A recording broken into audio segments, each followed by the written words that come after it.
안녕하십니까. 팜텍스를 운영하고 있는 이면수 회계사라고 합니다. 이 시간에는 팜텍스를 통한 약국 세무에 대해서 조금 설명을 좀 드리도록 하겠습니다. 사실 팜텍스가 약사님들 입장에서 굉장히 내 눈으로 내 세무를 확인할 수 있다는 점에서 가장 유용한 세무 학습법이라고 할 수 있는데, 팜텍스의 장점이 바로 세무 내 눈으로 확인하면서 서서히 내가 세무 약국 세무에 대해서 사용법이라든지 그다음에 약국 세무가 도대체 어떻게 구성되어 있느냐는 세무 원리를 터득할 수 있다는 점에서 굉장히 유용하게 활용할 수 있는 우리 약국 세무 시스템입니다. 따라서 이 시간에는 크게 약국 세무를 할 때 먼저 세금계산서를 분류해야 되는데, 세금계산서를 전문약, 일반약 이렇게 분류하는데, 이걸 어떻게 분류하는 것이 가장 효율적으로 하는 것이고 또 왜 이게 중요한지를 설명드리고, 또 아울러서 우리 부가가치세 신고할 때 또는 약국 세무에 대해서 전반적인 흐름을 알 때 뭘 봐야 되는지를 함께 살펴봐서 약국 세무에 대해서 전반적인 내용을 한번 살펴보도록 하겠습니다. 먼저 세금계산서 분류가 왜 중요하냐? 세금계산서 분류는 굉장히 중요합니다. 왜 중요하냐면 세금계산서 분류가 전문약, 일반약 이렇게 분류를 하는데, 세금계산서가 분류가 잘못되면 사실 약국 재고 관리가 전혀 되지 않습니다. 세무적으로 관리를 말하는 거죠. 실제 내부 관리가 아니라 세무서에 신고되는 세무 재고 관리가 전혀 되지 않고, 또 일반약 매출 또한 역시 실제 내가 신고해야 될 금액보다 훨씬 더 많이 신고하거나 또 훨씬 더 적게 신고해요. 나중에 세무서에서 소명받는 그런 현상이 생기기 때문에 우선 세금계산서 분류할 때 굉장히 잘 해야 되고 정확히 해야지만 내 세무의 약국 세무의 70에서 80% 정도가 완성된다 할 정도로 세금계산서 분류는 굉장히 중요합니다. 따라서 이 내용을 중심으로 해서 먼저 좀 설명을 드리도록 하겠습니다. 우선 부가가치세 신고 화면에서 세금계산서 분류하기 위해서 부가가치세 신고 화면에서 먼저 우리 신고 기간 이를 선택해 주시면 신고 기간에서 현재 2020년 21년 이기다라고 해서 이 기수를 선택해 주시고, 그렇게 되면 이 기수로 넘어가게 됩니다. 따라서 이 기수에 다시 내가 세금계산서 매입 현황에 들어가서 전자세금계산서 현황을 볼 수가 있습니다. 보시다시피 이제 세금계산서가 이렇게 쭉 자동으로 내가 사입한 세금계산서 자동으로 들어오게 되는데, 이 세금계산서 내용을 쭉 보면서 이게 도대체 뭐냐라고 하는데, 지금 보시는 바와 같이 세금계산서는 여러 가지가 있습니다. 물론 월정료로 내는 금액도 있고 일반 약도 있고 그다음에 매출 할인도 있고, 이 세금계산서에 적힌 내용이죠. 세금계산서에 이렇게 품목으로 적힐 때 간혹가다 보면은 일반약, 전문약 이게 분류되어 있는 경우도 있습니다. 그런데 이 품목 분류된 대로 세금계산서를 분류하면 안 되죠. 왜냐하면 세금계산서는 우리가 사입 기준으로 하는 게 아니라 실제로 이 약을 전문약에 사용됐느냐, 일반약 처방에 사용됐느냐, 비처방에 사용됐느냐에 따라서 다르기 때문에 실제 품목에서 일반약 이렇게 적혀 있다 하더라도 분류하실 때는 내가 이걸 처방으로 썼다 그러면 처방으로 분류하셔야 된다는 거죠. 그래서 지금 보시는 바와 같이 이렇게 나와 있다고 했을 때 약이 만약에 이지덤신 60m 라고 하면 이 분류를 할 때 오른쪽 마우스를 클릭하면 왼쪽 마우스를 클릭하면 크게 보면 처방의약품, 그 다음에 비처방의약품, 그 다음에 이 세금계산서가 처방도 있고 비처방, 전문약도 있고 일반약도 있고 섞여 있을 때는 공통의약품 이렇게 분류를 합니다. 근데 우리가 흔히 말하면 당연히 처방의약품은 그렇게 처방으로 분류하면 되고요. 그 다음에 일반약도 마찬가지로 일반약으로 분류하면 됩니다. 근데 처방약과 비처방, 일반약이 섞여 있을 때는 공통의약품 이렇게 해서 분류를 하시는데, 일반적으로 회계사무실 그래야 할 때 공통의약품 해서 그렇게 전달을 해주고 마는데 그렇게 하시면 안 되고, 이 내용도 실제로 공통의약품도 전문약이 얼마 들어있고 일반약이 얼마 들어가 있고 이렇게 해서 구분해 주셔야 됩니다. 저희 팜텍스에서는 만약에 이와 같이 공통의약품이 27만 원 정도 되어 있는데 일반 전문의약품이 15만 원이다 라고 하면 나머지 일반 의약품 상품은 또 얼마고 일반 의약품은 예를 들어서 5만 원이다 라고 하면 나머지 실제 이제 도저히 내가 일반인 전문인지 확인할 수 없는 공통된 건 78,000원. 그래서 실제로 세금계산서에 전문약과 일반약이 함께 섞여 있다 하더라도 이 공통의약품으로 분류되는 금액을 최소화하거나 아니면 정확하게 전문 의약품 얼마, 일반 의약품 얼마 이렇게 분류를 해 주셔야지만 이 구분이 정확하게 될 수가 있습니다. 따라서 이렇게 해서 적용하면 보시는 바와 같이 공통의약품이고 이렇게 했을 때 내가 분류한 내용을 상세하게 보고 싶다라고 하면 아까 분류했던 내용대로 분류될 수가 있습니다. 역시 마찬가지로 지금 아까 보시는 바와 같이 이렇게 일반약, 전문약 이렇게 분류를 하는데 내가 다음에 들어갔을 때는 계속 매번 이렇게 같은 글을 계속 반복해야 되느냐? 예, 그럴 필요는 없죠. 다시 첫 화면으로 들어오면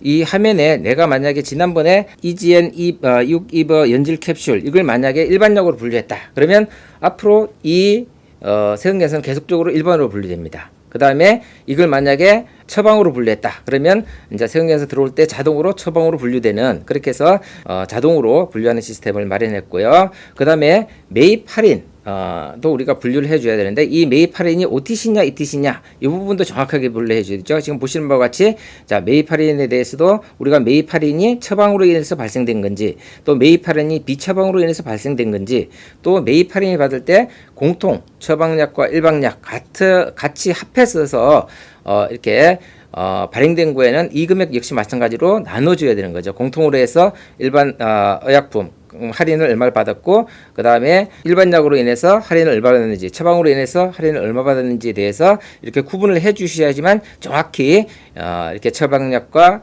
비처방약 구분이 정확하게 되고 따라서 매입이 정확해야지만 나중에 재고가 정확하게 산출이 될 수 있습니다. 간혹 경우에 우리가 일반약을 대부분 이렇게 사오는데 일반약 중에서 아주 극소수량이 처방으로 나갈 때가 있죠. 그런데 이걸 갖다가 공통으로 매번 분류하니까 너무 힘들어요. 그래서 이 부분은 그냥 어떻게 하시냐면 이 약을 일반으로 분류하신 후에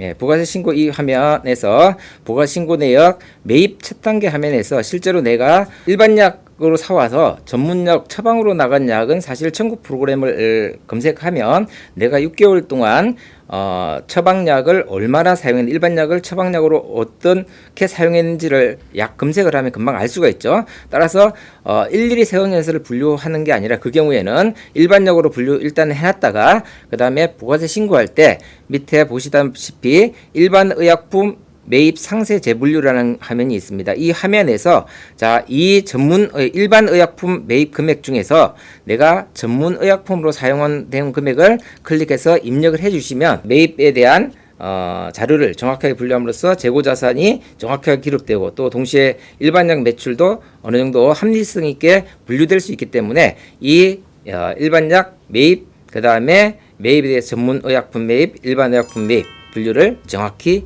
해 주셔야 되겠습니다.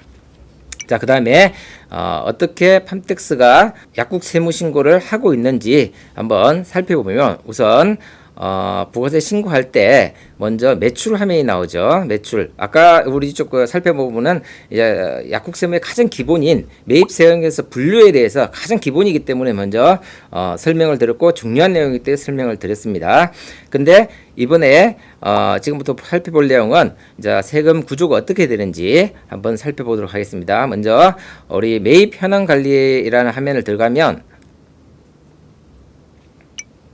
예, 조제 매출 쪽 화면이 있는데 이 조제 매출은 우리가 팜IT 3000에 있는 내용하고 정확하게 연동이 돼서 매주 우리 매출 내역이 자동으로 이렇게 들어옵니다. 자동으로 들어오고 이 내역을 보시면은 팜IT 3000에 있는 내역 총 매출액과 본인 부담금 청구액 그 다음에 약값 조제료 비급의 약값 이런 부분을 정확하게 일치함을 알 수가 있을 겁니다. 간혹 경우에 따라서 몇십만 원 정도 차이가 날 수 있어요. 이거는 우리가 수십 단계하고 그 다음에 부가세 신고 기간에서 약간 차이가 있을 수 있기 때문에 크게 중요한 차이는 아니고요. 어쨌든 이 내용 팜IT 3000에 있는 금액의 내용과 거의 일치하게 같이 들어오게 있고요. 그 다음에 우리 부가세 신고하기 위해서는 금연 치료 약제비 매출을 신고해야 되는데 금연 치료에 관해서는 우리가 건강보험공단의 사이트에 다 있습니다. 내역이. 따라서 보통 일반 회계사무실 할 때는 이 금연치료 내역을 별도로 회계사무실에서 요구하면 출력을 해서 팩스로 넣어줘야 되지만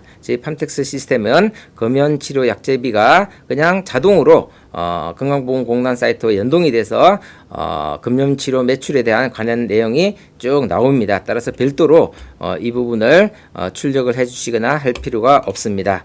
자, 그래서 매출에 대해서 이렇게 조제 매출에 대해서는 화면에서 이렇게 정확하게 파악을 할 수가 있고요. 자, 두 번째 현금영수증 신용카드 매출 내용이 나오는데 이 현금영수증 신용카드 매출은 우리가 신용카드사에서 그 다음에 카드 단말기에서 나온 내용이 그대로 나와 있고요. 그 다음에 현금영수증은 국세청에 있는 현금영수증 매출이 나와 있습니다. 따라서 이 부분이 이번 신고 부가 신고할 때 금액이 맞는지 이 부분을 확인해 주시면 될 것 같고요. 그 다음에 이제 매출은 이렇게 확인해 주시면 되고요. 매입 쪽에서도 마찬가지로 아까 저희가 처음에 말씀드렸다시피 전자세액에서 분류 이 내용이 가장 중요하다 했으니까 이 분류 내용이 맞는지 검토해 주시고요.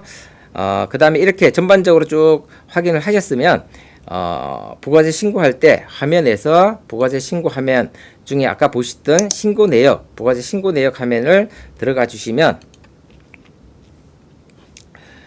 크게 우리 약국에서 확인해야 될 사항이 매입에 관한 내용, 그 다음에 매입의 또 다른 내용인데 매입은 이 전반적인 매입이고요. 두 번째 매입은 우리가 종이세금계산서 종이세금계산서 매입이 혹시 누락되지 않나 하셔서 매입 중에서 종이세금계산서 관련된 내용을 검토해 보실 수 있고, 세 번째 아까 말씀드린 매출에 대해서 확인해 보실 수 있고, 네 번째 카드 우리 손님이 왔을 때 손님이 처방과 일반 약을 사갈 때 카드로 신용카드로 결제를 할 때 처방약을 사갔느냐 아니면 일반 약을 사갔느냐 이렇게 분류한 내용들이 정확하게 반영되어 있는지를 확인해 보실 수 있습니다. 최종적으로 약국의 일일 매약 매출을 정확하게 신고했는지 이런 부분들을 확인해서 내 약국 세무 신고가 정확하게 됐는지를 검토하는 내용인데, 먼저 매입 단계에서 한번 살펴보시면 사실은 매입 단계에서 이제 굉장히 아까 처음에 보시다시피 매입 세액에서 분류가 정확하게 되어 있다라고 하면은 여기서 보시는 바와 같이 두 번째 세액에서 매입 화면이 조제 매입 아까 사왔을 때 조제로 처방약이다 일반 전문약이다 분류된 내용이 쭉 다 나옵니다. 상세하게 쭉 나오죠. 그러면 내가 이 부분 쭉 검토해 보면 혹시나 최종적으로 잘못 분류된 금액이 있는지 이 부분을 검토하시면 되고요. 그 다음에 일반약 매입도 내가 아까 방금 전에 분류했던 내용들이 정확하게 다 들어가 있는지 쭉 전체 금액을 한번 쭉 살펴보면 이 전체 금액을 한번 확인해 보실 수가 있습니다. 자, 그 다음에 약이 아닌 일반 의약품이 아닌 약이 아닌 기타 예를 들어서 약국의 어떤 인테리어 시설이라든지 기타 경비에 대한 매입은 기타 매입으로 나와 있습니다. 이쪽 부분 하시면 고정자산 매입이다 라고 하면 보시다시피 가구를 넣었거나 그 다음에 기타 단말기나 조제기기 이런 걸 설치했을 때 이쪽 부분에서 나타내지게 되는 거죠. 약에 대한 내용이 아닌 일반 매입에 관한 내용이고요. 기타 경비, 세콤이라든지 기타 지급 수수료 이런 내용들이 쭉 나와 있습니다. 이런 내용들을 쭉 확인하실 수 있고요. 자, 이렇게 해서 이제 매입 내용이 맞다라고 할 때 이렇게 신고 들어가면 우리 재고는 어떻게 되는지, 우리가 약국에서 재고가 안 맞기 때문에 재고가 안 맞는다는 말은 실제 약국에 있는 재고하고 세무서에 신고된 재고하고가 굉장히 틀리는 경우가 있을 수 있는데, 이때 사실은 제일 좋은 게 약국에 있는 재고하고 세무서에 신고된 재고가 정확하게 일치하는 게 가장 좋은 되는 케이스인데, 약국의 경우에 세무서에 신고되는 재고하고 실제로 약국에 있는 재고하고의 금액이 너무 많은 차이가 나는 게 사실 세무상의 큰 리스크 중에 하나죠. 그런데 보통 세무상 재고가 문제가 된다라고 할 때 이야기를 들을 때는 보통 5월달 종합소득세 신고할 때 이 문제가 되는데, 저희는 5월 달에 사실 재고가 문제가 된다라고 할 때 이야기를 들으면 사실 방법이 별로 없어요. 방법이 없는데 반해서 저희는 판택스에서는 이렇게 부가세 신고할 때 만약에 지금 이렇게 신고하면 재고가 기말 재고가 이렇게 됩니다. 기초 재고는 전년도 재고에는 이렇게 지금 현재 11억 정도 됐는데 만약에 이렇게 신고 들어가면 연말 재고는 10억 정도 됩니다라고 사진을 안내를 해주죠. 따라서 이 재고 부분을 내가 부가세 신고할 때 사전에 점검하고 검토할 수 있다라는 부분에서 판택스의 장점이 있습니다. 자, 이렇게 해서 살펴보시고 아까 한 번 더 언급을 하자면 일반 의약품 매입에 대해 상세 재분류라는 부분이 있는데 이 부분에서 약을 공통으로 사왔는데 대부분 전문으로 일반 약으로 썼는데 일부 금액을 전문 처방으로 썼을 때 이 부분 금액을 다시 분류해내는 것이 사실 어렵지만 이제 부가세 신고 때 한꺼번에 청구 프로그램에 있는 전문약 사용 내역, 그러니까 특정 일반약인데 전문약으로 처방된 내역을 쭉 한번 검색하셔서 그 금액을 전문약 사용 금액으로 해주시면 정확하게 약을 분류할 수 있고, 동시에 또 일반 약품을 사와서 드링크라든지 이런 부분을 사와서 손님에게 이제 광고 선전비로 지급하기도 하고 또는 접대비로 지급하기도 하겠죠. 어쨌든 광고 선전비 무작위로 드링크를 제공한다고 했을 때 이 금액을 별도로 6개월치 드링크 제공한 금액을 입력해 주시면 이 금액이 정확하게 약에 대한 분류가 될 수가 있습니다. 동시에 오른쪽에는 신용카드나 현금융수상 세금계산서 매입에 대한 내용이 나와 있는데, 우리가 약을 살 때 보통은 세금계산서로 대부분 다 매입을 합니다. 세금계산서로 대부분 다 매입을 하는데 간혹 세금계산서가 아닌 신용카드로 결제를 하면 세금계산서를 별도로 발행해 주지 않는 경우가 있어요. 자, 그런 경우에는 만약에 놓치게 되면 매입이 누락되게 되죠. 따라서 신용카드로 사왔다 하더라도 이 매입을 잡아줘야 돼요. 일반적인 경우는 약국에서 신용카드로 사오고 그 다음에 세금계산서를 별도로 발행해 주기 때문에 세금계산서만 가지고 매입을 잡으면 되죠. 두 개 다 잡으면 이중 매입이 되는데, 반면에 특히 온라인 매입이라든지 이런 경우에는 신용카드로 결제를 하면 별도로 세금계산서를 발행을 안 해주는 케이스가 있습니다. 종종 그런 경우가 있으면 신용카드 매입으로 인해서 실제 내가 전문약 매입이나 일반약 매입이나 이런 기타 매입이 얼마나 되어 있는지 부분을 이 내용을 통해서 확인해 주셔야지만 매입으로 정확하게 잡히고, 매입이 적게 잡히면 나중에 재고도 적게 잡히겠죠. 따라서 신용카드로 매입했는데 세금계산서를 받지 않은 매입이 있는지 이 부분을 확인해 주시면 되겠습니다. 자, 그렇게 해서 일반적인 매입에 대한 내역들을 살펴본 후에 매입 쪽에 또 하나 세금계산서, 우리가 전자세금계산서는 전부 다 국세청에서 다 관리를 하기 때문에 이게 누락될 가능성이 별로 없습니다. 그러나 매입 중에서 이제 직접 입력의 세금계산서, 즉 종이 세금계산서의 경우는 누락될 경우가 있었는데, 이 경우 혹시 누락되는지 아닌지 확인하기 위해서 별도의 화면을 매입일, 매입이 이런 화면을 두었습니다. 그래서 이런 경우가 어떤 경우가 있죠? 이런 경우는 바로 임대료 같은 경우는 굉장히 매출이 낮고 그렇기 때문에 종이세금계산서를 발행해주는 임대업자가 많습니다. 따라서 이 부분에 입력을 해주셔야 되는데, 물론 저희 팜텍스 측에서 입력을 하겠죠. 이 입력이 제대로 됐는지 안 됐는지 종이세금계산서는 바로 여기서 확인을 하실 수가 있습니다. 그래서 이쪽 부분 종이세금계산서가 누락됐는지 안 됐는지, 종이계산서가 누락됐는지 안 됐는지, 이쪽 부분에 입력이 없으면 누락이 된 거겠죠. 따라서 이 부분을 보고서 확인해 주시면 될 것 같습니다.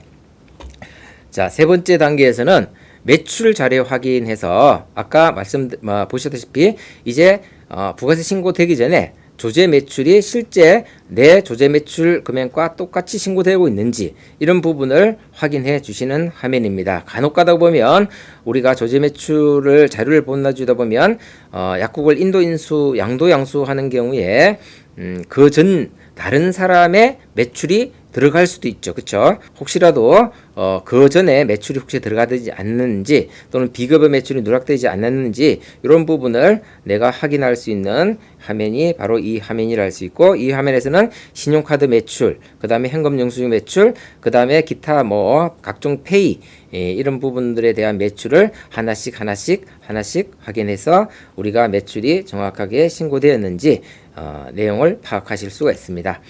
자, 그 다음에 중요한 게 이 매출 신고를 했을 때 과세 면세, 아까 말씀드리다시피 손님이 카드를 끊고 갔는데 이 약을 사가면서 일반 약을 사갔고 그 다음에 처방 약을 사갔고 할 때 이제 일반 약으로 사간 금액 얼마, 처방으로 사간 금액 얼마 이렇게 분류를 하시는 거잖아요.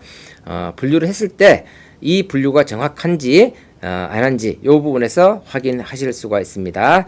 따라서 보시는 바와 같이 이렇게 신용카드 총 매출은 이렇게 7억 정도 되는데 이 중에 일반약 매출, 신용카드 과세 매출은 7,200, 그 다음에 처방으로 인해 사가는 매출은 6억 9,800 이렇게 해서 신용카드 매출이 과세와 면세로 구분되어 있고 그 다음에 현금영수증도 마찬가지죠. 총 판매된 현금영수증 매출 중에 일반약 판매가 300만원, 그 다음에 처방으로 인해서 판매된 금액이 2천만원 각 1,900만원 이렇게 해서 현금영수증이 2,300인데 이 부분이 정확하게 과세와 면세 내가 가지고 있는 자료, 즉 말해서 카드 단말기사에 있는 자료 또는 약국에 따라 차이가 있는데 어느 약국은 카드 단말기상에서 정확하게 분류하는 약국이 있고 어떤 약국은 청구 프로그램에서 정확하게 분류하는 약국이 있어요. 따라서 약국에서 잘 관리하고 있는 이 내역과 신고되는 금액과 정확하게 일치하는지 이 부분을 확인해 주시면 좋고요. 자, 이 중에 좀 체크해야 될 부분이 우리 신용카드 손님이 끊고 가는 신용카드 매출이 과세면 좋고 면세면 좋고 어느 쪽이 좋은지에 대한 궁금해 하시는 분들이 계세요. 근데 대부분의 약사님들이 신용카드 매출을 끊을 때 가급적 면세로 끊는 것이 좋다라는 그렇게 생각을 하시는 분들이 계시는데 꼭 그렇지만은 않습니다. 왜냐하면 면세로 끊더라 하더라도 이 카드를 손님이 와서 전부 다 내가 면세로 사갔다, 처방약을 사갔다라고 이렇게 이야기를 한다 하더라도 넘을 수 없는 금액, 약국에서 최대 넘을 수 없는 금액이 있죠. 모든 신용카드가 전부 다 처방약을 사갔다. 모든 신용카드가 다 처방약을 사갔다. 면세로 이렇게 다 끊었다. 매출이 7억 7천인데 이게 전부 다 과세는 없고 면세밖에 없다. 라고 하면 되느냐? 뭐 논리적으로 가능하죠. 우리 집은 뭐 어쨌든 그렇게 팔았다라고 하면 논리적으로 가능한데 문제는 뭐냐면 이 면세로 끊은 약의 최대치가 있어요. 최대치가 뭐냐면 우리 조제 매출의 본인 부담금입니다. 위에서 보시던 바와 같이 동일한 조제 기간 내에 조제 매출 본인 부담금 금액은 지금 현재 보니까 46억입니다. 이 46억을 넘을 수 없다는 거예요. 그래서 이 부분을 넘겨서 본인 부담금이 넘을 수 없기 때문에 이 부분이 바로 물론 이 약국은 조금 크기 때문에 금액이 큰데 어쨌든 이 부분을 넘길 수 없기 때문에 이 부분을 넘겨서 문제가 되게 이렇게 면세로 다 분류를 했다. 그러면 이 분류 자체가 인정받을 수 없겠죠. 전혀 틀린 분류고 전혀 맞지 않는 분류이기 때문에 이 부분을 확인해 주시면 되겠습니다. 따라서 이렇게 해서 과세 면세 분류가 끝나면 이제 내가 일반약 판매 약국의 일일 판매 매약은 어떻게 되는지 이 내역 한 화면 가지고 전부 다 확인하실 수 있습니다. 지난번 2020년 두 번째 기간에 일일 매약 매출은 하루 매약 매출은 얼마냐? 그 다음에 총 매약 6개월치의 총 매약 매출은 얼마냐? 그 다음에 이 중에 카드 매출은 얼마냐? 그 다음에 내가 현금, 순수 현금으로 판매된 금액은 얼마냐라는 부분을 눈으로 확인하실 수 있고 여기에는 부가가치세가 포함되어 있는 금액입니다. 따라서 실제 내가 판매한 금액은 이게 나누기 1.1 하시면 한 4,400 정도 되겠죠. 그래서 현금으로 판매한 금액이 이만큼 됩니다. 라는 것을 확인할 수 있고 그렇게 했을 때 내가 신고하는 부과율이라는 게 있는데 이 부과율이 바로 32%를 신고한다 이렇게 되어 있는데 이 부과율은 뭐냐? 내가 약을 사왔을 때 판매하는 마진율하고는 조금 다른 개념이죠. 왜냐하면은 이 부과율이라는 것은 세금 계산상의 부과율이거든요. 그러면 내가 매입에 대한 부분은 약만 매입하는 게 아니라 임차료도 있고 기타 뭐 세콤이라든지 기타 다른 경비도 있죠. 그런 경비를 다 고려했을 때 약국의 마진율, 약에 대한 마진율이 어느 정도 되느냐라고 신고를 하는 건데 일반적인 세무서의 평균 신고되는 율은 사실은 한 25% 내외입니다. 그러니까 세무서에서 그동안에 쭉 했던 10년간 쭉 데이터를 쭉 보면 한 25% 전후에서 부가율을 신고하기 때문에 우리 약국의 현재 부가율은 어느 정도 된다라는 부분을 그 평균 부가율에 따라서 내가 남들만큼 신고하겠다라고 하면 한 20%, 그다음에 남들보다 조금 더 불안하니까 좀 더 하겠다라고 하면 뭐 20%에 조금 넘는 금액으로 신고하면 되고, 실제로 큰 약국들은 또 이 부가율에서 맞춰서 신고하면 안 되고, 실제로 이제 포스를 정확하게 잘 관리하고 있다라고 하면 이 포스에 크게 어긋나지 않게 신고하는 것 또한 나중에 세무 리스크를 줄이는 방법이기도 합니다. 네, 보시는 바와 같이 약국 세무 팜텍스는 약국 세무가 신고될 때 어떻게 신고되는지, 현금 매출은 얼마 신고하고 부가율은 얼마 신고하고 또 매입자는 어떻게 되는지, 매입 분류 어떻게 되는지를 눈으로 확인하고 직접 정확히 이 상태를 파악할 수 있기 때문에 우리 약국 실정에 맞게 부가세 신고를 할 수 있고, 내가 약국 세무가 이렇게 구조가 된다라는 부분을 확인할 수 있어서 약국 세무를 익히는데 굉장히 유용한 시스템이라고 할 수 있습니다. 네, 들어주셔서 감사합니다.